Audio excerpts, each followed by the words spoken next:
Now, some of you may want to know, with water tanks, you may think, oh, gee, they're a bit dear, or it's a bit hard for me to set up a flat base and all that, or I want to move in pretty quick to an off-grid place.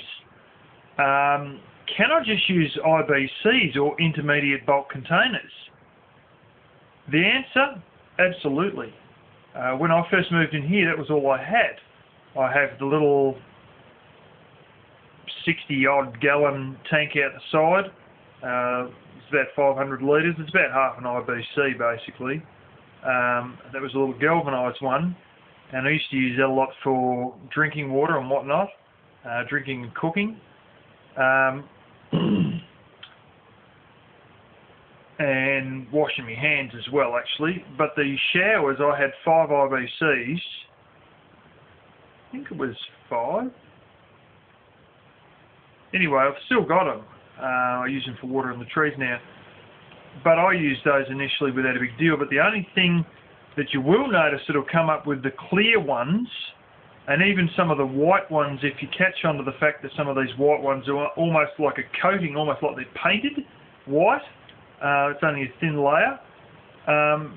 Those white ones with a thin layer and the sort of semi-clearish ones will get algae in them. And so what you need is you can get this algae remover for pools and even ponds.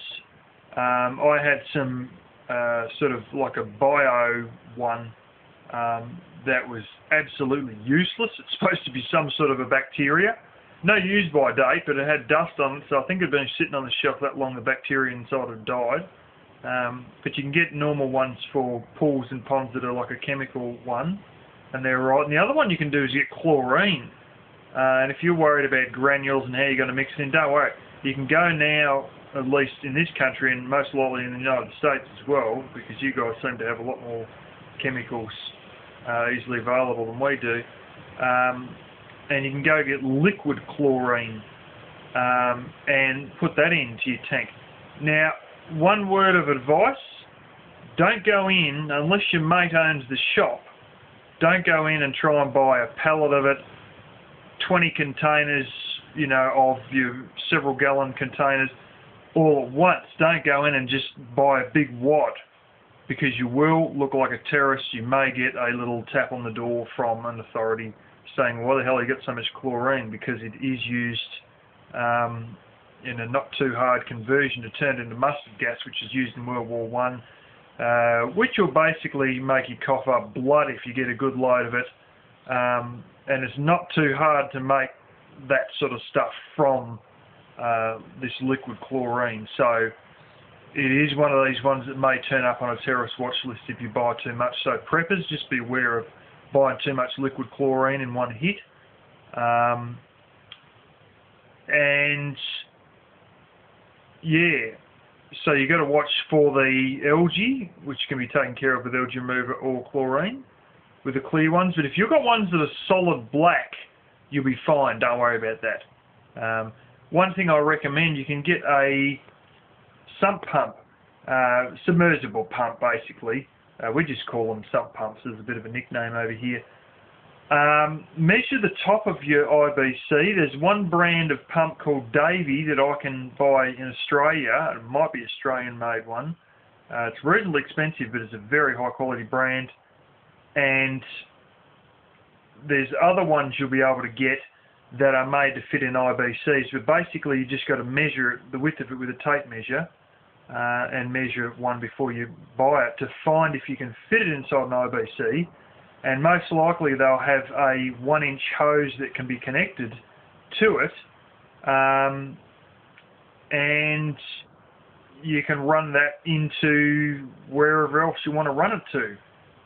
Another IBC inside, or another IBC on a stand, or something like that, that you may have plumbed in the side. And I should make another video showing these fittings that you can buy to get an IBC and convert it for use as a normal tank, which these fittings are great. What they basically are is it's like a flange nut. It's almost like a nut and a washer stuck on the nut. And then you got like literally, we actually done one using tire tube because it had a different rubber with it, made for a corrugated tank. But when you buy them, it's much the same rubber, just a little bit thicker than tire tube, and it's like a flanged nut on a threaded pipe that's threaded on the outside, and you've got one of those nuts sort of already moulded into it,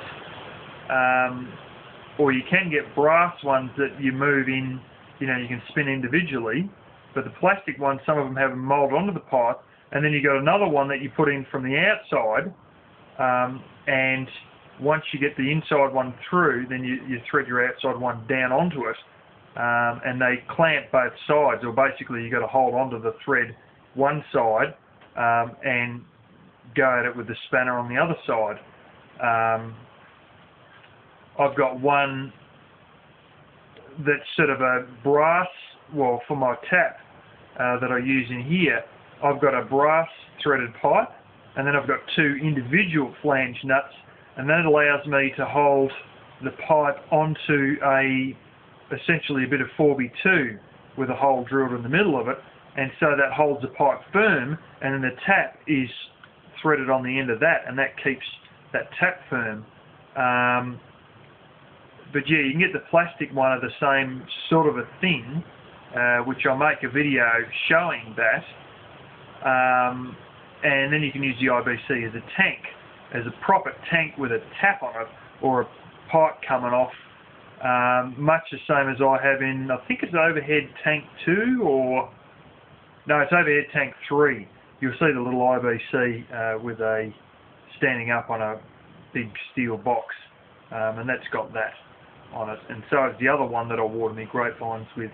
But you can get those in 1/2 inch, and you can get them in 1 inch as well, and that'll allow you to use an IBC on some sort of stand, maybe even a great big stack of pallets, and you've got a bit of flow because it'll be several foot up, might be 4 or 5 foot up, depends how you do it, and then at least you'll be able to get containers under and have a slight amount of overhead flow. But yeah, basically IBCs are quite good to use as water tanks, but where you will go through them far too quickly is washing clothes. It'll outrun you. But if you're just having showers and that, you've got a lot of IBCs, quite a lot of them. Yeah, you can use IBCs initially as water tanks for an off-grid house.